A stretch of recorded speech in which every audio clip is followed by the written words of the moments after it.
10 easy questions from CRISE question paper which anyone can answer. Hello everyone, welcome back to my YouTube channel Unfog with Dr. Atahar Parveen. Many aspirants think that physics part in CRISE question paper is going to be very tough and think that it is not possible to prepare for physics. See, one thing we want to tell you here is that every competitive exam has a mix of easy, moderate and difficult questions. Now CRISE exam is having negative marking. That negative marking makes the exam tougher rather than the tough questions. Okay. So in this video we are going to solve 10 such physics questions from previous year question paper of CRISE exam which are very easy and anyone can answer. If you are preparing for a land surveyor exam, for TET, for GPSTR or any other teacher recruitment exam, you will be able to answer these questions. Because these questions, they are fundamental physics concepts based questions. Okay, so that you have to understand and you shouldn't hesitate on all the question papers because as I already told you, every question paper has some part of easy questions. So that's why it's important to identify the questions you can answer confidently so that you can score full marks. So please make sure to watch this video till the end. We will discuss every question in detail here. We will try to understand the concept behind it and try to learn how to identify similar type of questions in the exam. So if you find this video helpful, don't forget to subscribe to our channel and also you can join our Telegram group for more discussions on previous year question papers, exam updates and there are many other aspirants who keep discussing on different topics and help each other. Now this question paper is actually 2019 question paper, but till now we thought that it is a 2014 question paper until one aspirant who attempted 2019 CET told us that this is a 2019 question paper. So we must have addressed this question paper as 2014 question paper also earlier. Anyway, now let us fix that this is a previous year question paper and most probably it is a 2019 question paper. So see this first question from the question paper. It is question number 27. Size of a nucleus is expressed in terms of a unit named. So the options given are Newton, Curie, Fermi and Ampere. So here you should understand that nucleus is extremely small. Its size is measured in actually units known as Fermi. So like that only we have many more units in measurements, right? Like we have 1 angstrom which is equal to 10 to the minus 10 meter and the atom's size is around this and we have 1 nanometer, the smaller unit when compared to micrometer and millimeter. So this 1 nanometer is 10 to the minus 9 meter, like that only 1 micrometer is 10 to the minus 6 meter and millimeter is 10 to the minus 3 meter. So here the nucleus size is actually measured in Fermi or it is expressed in Fermi. So what about the other 3 options here? They have given Newton, Curie and Ampere, right? So this Newton is actually unit of force, Curie is unit of radioactivity and Ampere is unit of electric current. So every time you see any question from previous year question paper, when you try to solve that particular question, you should also make sure to learn the other options. First you are learning the correct option, but then what are the meanings of other options? What type of question you can expect at this time? That type of questions also you should learn. And also better you go for the topics also. One particular question when you are solving, after solving that question, try to learn something from that particular topic. You understand my point, right? Like here what we have done, we have learnt about Newton, Curie, Ampere. Then we have also seen all the special units which are very important, all the smaller units which are less than meter. Everything we have learnt. So basically we have covered at least minimum of 10 questions while just discussing this one question. Another question, this is from electronics part. Rectifiers are used to convert high voltage to low voltage, alternating current to direct current, high resistance to low resistance, low voltage to high voltage. So here basically you should understand that a rectifier converts alternating current to direct current. But then what is the one which converts direct current to alternating current? We call it as a inverter. Actually, electricity is supplied to our homes in alternating current only, but then electronic devices, they require direct current for their operation. Okay, so what all we have learnt here in this question? We learnt what does a rectifier do, and we learned that inverter does the ulta function of the rectifier, and also we now discussed that in our homes we get alternating currents, whereas electronic gadgets, they use direct current. Okay, clear, right? Now these are the simple questions which anyone can answer.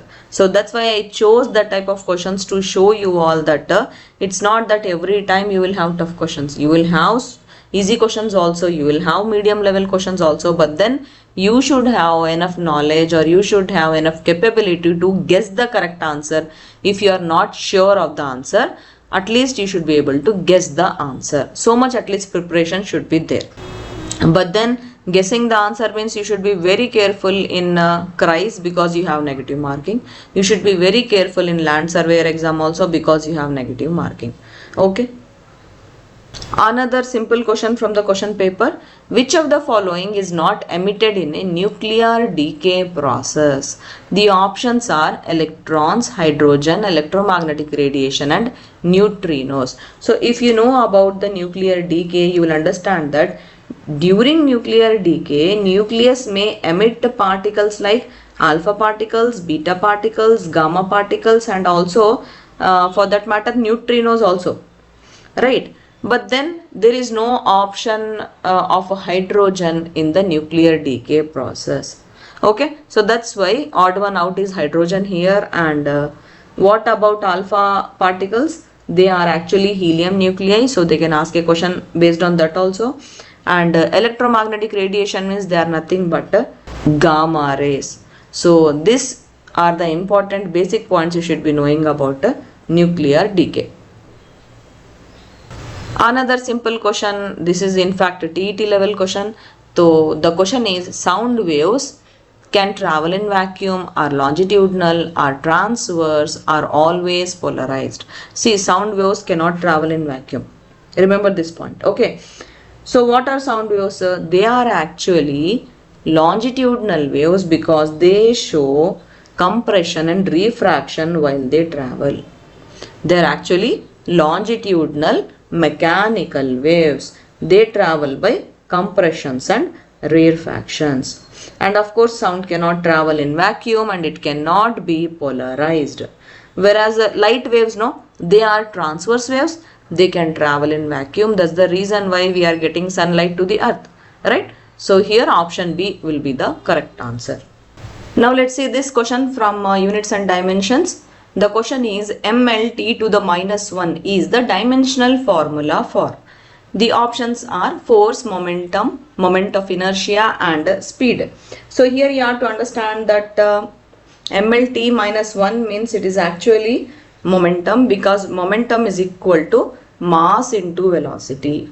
So if you try to derive it, for mass you have capital M and for velocity it is LT to the minus 1. So together your dimensional formula will become MLT to the minus 1 for momentum. But then how to arrive to the final answer? You should start with option 1, that is force. For force, you know that it is equal to mass into acceleration. If you already know the dimensional formula for acceleration, which is LT to the minus 2, so directly you can do it mentally and you can come to the conclusion that the dimensional formula given in the question is not for force, right? If you cannot do it mentally, you have to then write and see. And even for moment of inertia also, you will have different dimensional formula. Take that as assignment. Write in the comment section what is the dimensional formula for moment of inertia. And about speed, though it's same like velocity only, it will be LT to the minus 1. So here ultimately the correct answer will be option B, momentum. So this is very easy. Everyone, even aspirants who have prepared for HSTR also, GPSTR also, TET also, CRIS also, and even now land surveyor aspirants also should be able to answer these type of easy questions. Okay. See this next question, it is assertion and reasoning based question. Looks like it is a very big lengthy question, but then it is a very simple, and if you just use simple logic, you can conclude with the correct answer. So here the assertion is density of nuclear mass is same for all nuclei, and the reason is density has nothing to do with mass and size of nucleus. So first understand the assertion. They are telling that density of nuclear mass is same for all nuclei. So basically density is equal to mass upon volume, right? That is going to be constant only. So this thing should be correct only. The reason they are telling is that density has nothing to do with the mass and size of the nucleus, which is a converse of the assertion, right? So reason cannot be this at all, and in fact density has nothing to do with the mass and size of the nucleus is also a wrong statement only. So if you read the options carefully, the assertion which they are telling is true, but the reason is false here. So option C will be the correct answer here. You have to understand that density is equal to mass upon volume. So it is directly related to mass and size also. Okay. Now what type of question they may ask this time? Mostly they will ask this type of a question. The question is the density of nuclear matter is approximately. So this is a sort of a constant number. The density of nuclear matter is approximately equal to 2.3 into 10 to the 17 kg per meter cube. So these type of numbers, it's better you make a list, and direct answers you can give if you know the exact numbers here, right? Next question. So this is also a very simple and easy question. Even if you don't have much knowledge about nuclear physics, then also you can answer this question. The question is, complete the equation for the following fission process. So here they have given uranium 92 235 plus 1 neutron is then krypton 3890 plus dash is there. So you have to fill that blank. So basically, even if you don't know anything about nuclear fission, you can still balance this equation and you can ultimately reach to the answer here. So here for uranium you have 235 above, right?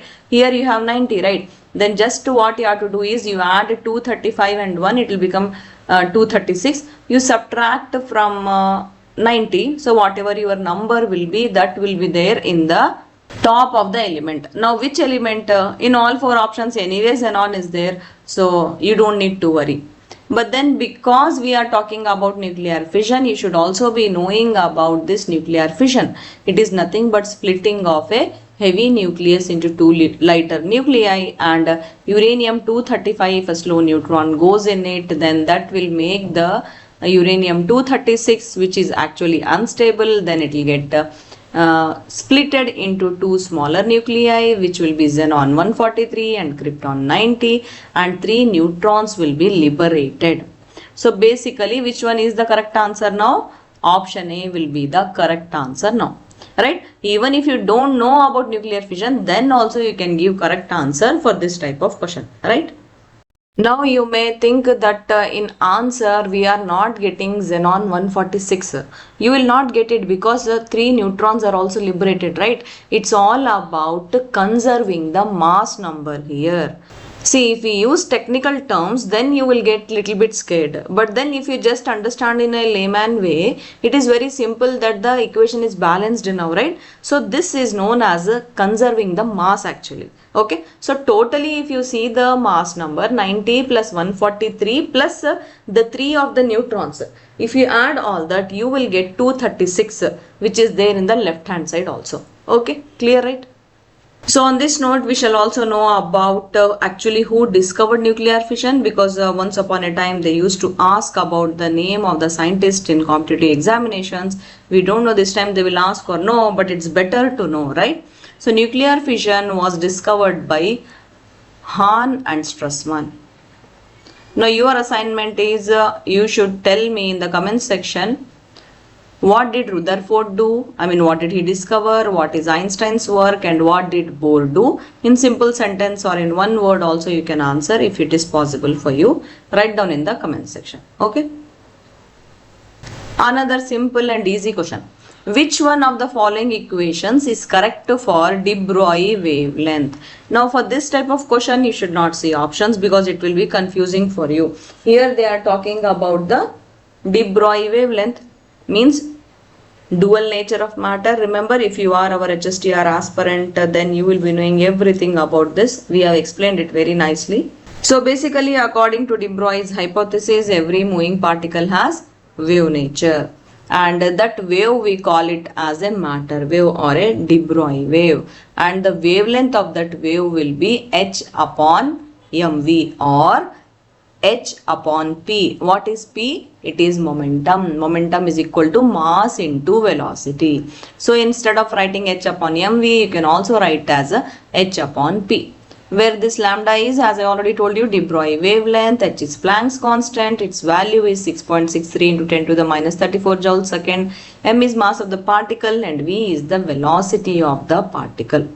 So remember here that the wavelength is inversely proportional to momentum. So greater will be the momentum, smaller will be the wavelength. So by discussing so much, we have actually discussed 5 to 6 questions from this topic. They can ask any topic, any question from this topic, you will be able to answer now.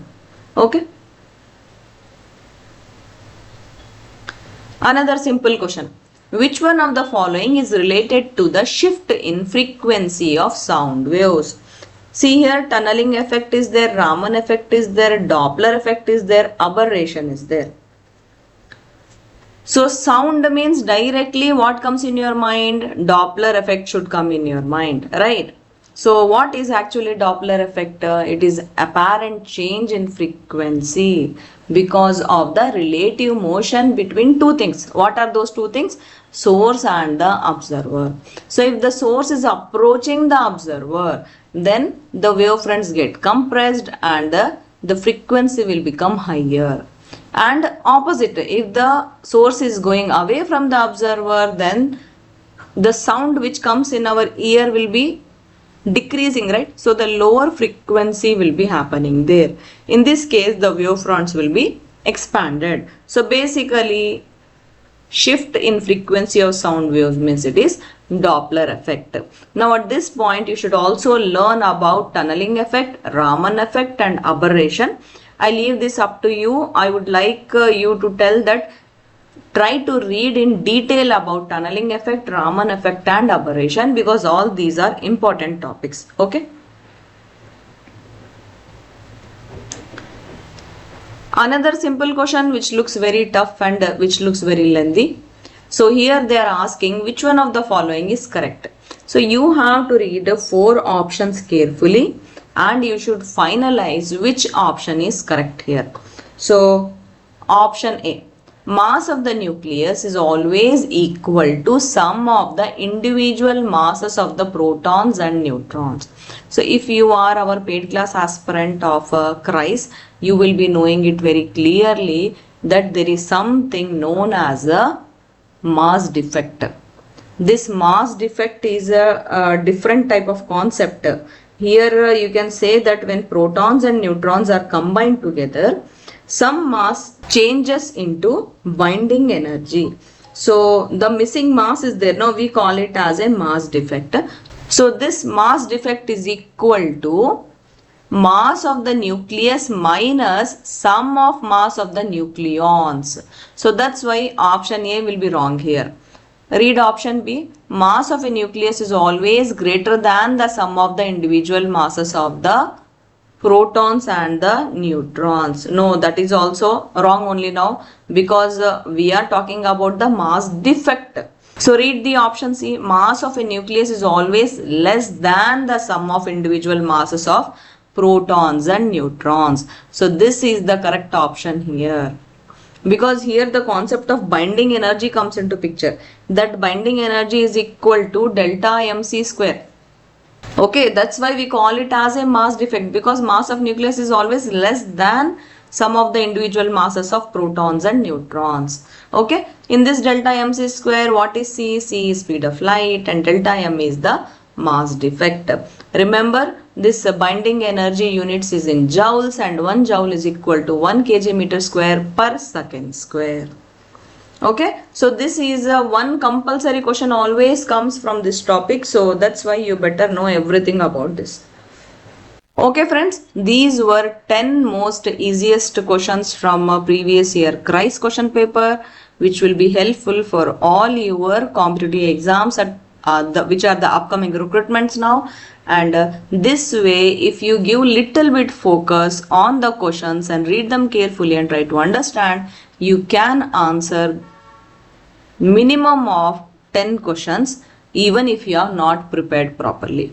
Okay, I really hope that this video helped you. If you have any doubts, you can ask in the Telegram group. You can join the group. You'll get the link in the description below this video. And aspirants who are interested to take our CRISE course can mail us to athartethtstrcourses@gmail.com, or you can also write us message in WhatsApp to this number 9110558369. Here I want to tell that CRISE paper 2, complete CRISE paper 2 physics and maths is the combination of our HSTR PM course and CRISE physics classes, and we will be giving more revision classes, especially we will be giving you mathematics classes after the exam date is announced in the KEA website. Okay, thank you, all the best, bye.